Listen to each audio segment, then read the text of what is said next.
Bonjour à vous, c'est mon petit coucou d'entrée dans cette vidéo. Une personne m'écrit ceci, une personne qui est en train de quitter sa médiumnité, son hypersensibilité et tout cela. Et elle me dit ceci, il m'est arrivé de voir ce que je pensais être des défunts. En tout cas, ils se présentaient comme tels. Ils avaient l'apparence d'êtres humains, parfois seuls, parfois en famille. Je pouvais les décrire et savoir ce qu'ils disaient. Et dans sa réflexion, la personne parle à ce moment-là d'un stade 1. Et elle dit, durant ce stade 1, je recevais alors des informations fausses, mais je ne le savais pas, concernant la raison de leur mort, toujours tragique. Il est presque impossible à ce moment-là de ne pas éprouver de compassion à leur égard et d'être tenté de les aider à quitter le lieu auquel ils restent attachés. Je n'ai jamais fait le passeur d'âme, mais j'avoue que leur histoire, leur peine, leur apparence peut nous y inviter très fortement car cela touche notre compassion. Si c'est un défunt de notre famille, l'envie de rester en contact avec lui est bien évidemment encore plus forte. Mais je comprends que c'est une ruse pour nous attacher à eux.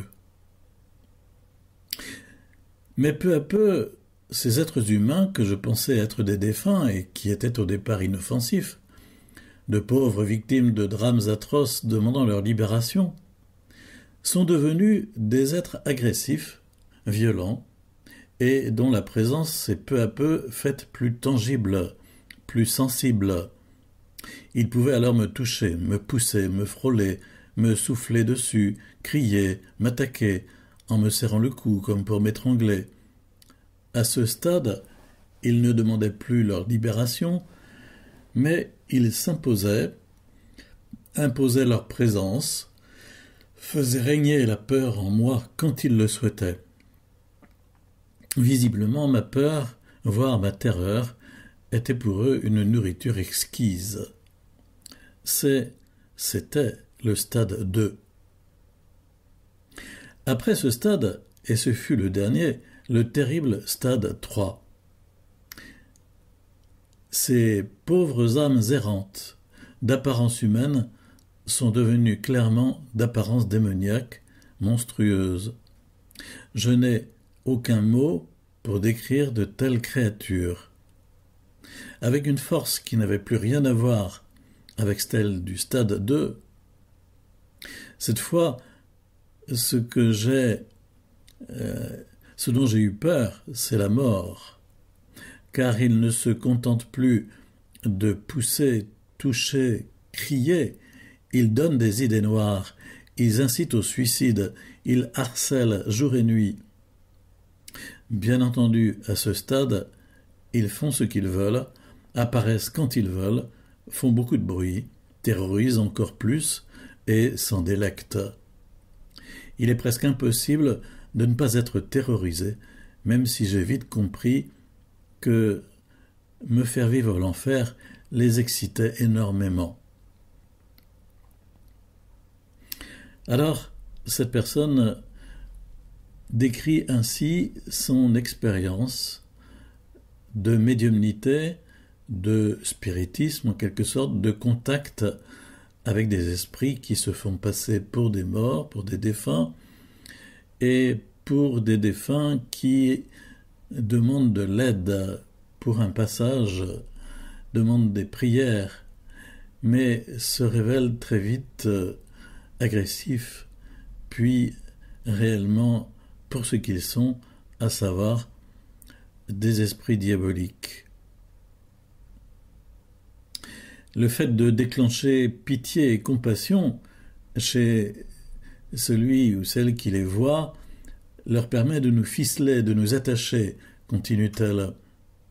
Si la personne devient passeur d'âme, à mon avis, c'est qu'elle répond à l'invitation. Ce serait donc une ruse qui attache la personne médium par ses bonnes intentions. Ils prennent par le cœur. Voilà une fine analyse, effectivement, de ce qui peut se produire pour des personnes qui répondent à ce type d'appel qui retentit à travers leur médiumnité. Alors je n'ai pas pu résister à faire ce petit jeu de mots quand les défunts nous font coucou, parce que tout de même, dans l'accueil de personnes au service de l'exorcisme, il m'arrive de temps en temps d'entendre des personnes confier qu'elles avaient vu, c'est-à-dire elles l'expriment ainsi, qu'elles avaient vu des défunts de leur famille, qu'elles avaient été mis en contact avec. Et cela est plus fréquent qu'on ne le pense, comme une conséquence de pratiques occultes, comme une conséquence d'ouverture de la médiumnité. Cela signifie qu'on est prisonnier, que les esprits nous roulent dans la farine et qu'il nous faut faire tout un cheminement de libération pour être à l'abri de ce type de manifestation à la fois paranormale et diabolique. Et la personne qui donne ce témoignage a vécu cette transformation, cette libération, cette conversion qui l'a libérée du phénomène qui la perturbait. Je vous dis à bientôt pour d'autres réflexions. Si cela est possible, je serai fidèle à ce rendez-vous du vendredi soir. À bientôt.